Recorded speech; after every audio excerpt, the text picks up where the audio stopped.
Бәріңізге сәлем, сіздермен бірге өміржан Жанұзақ. Бүгін біз ВК-дағы страницамызды қалай өшіру керектігін көрсететін боламыз. Бірінші ВК-ға кіреміз. И өзіміздің профилға кіреміз. Және шет жағында 3 точканы көреді. Соны бассамыз және үшіншісін открыть в браузере деген басамыз.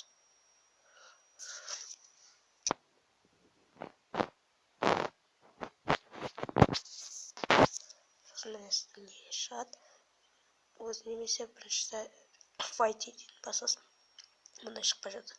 Войти өзіңіз логин пароль жазасыз, кіресіз. Міне, шығасыз да настройкаға кіресіз. Ең астына түсесіз. Міне, ең астына вы можете удалить свою страницу. Соны бассаңыз, сіздің страницаңыз өшеді. Сіздердің сау болыңыздар, сіздермен болған Жанұзақ өміржан. Лайк басып, комментарий жазыңыздар және каналға тіркеліңіз. Сау болыңыздар.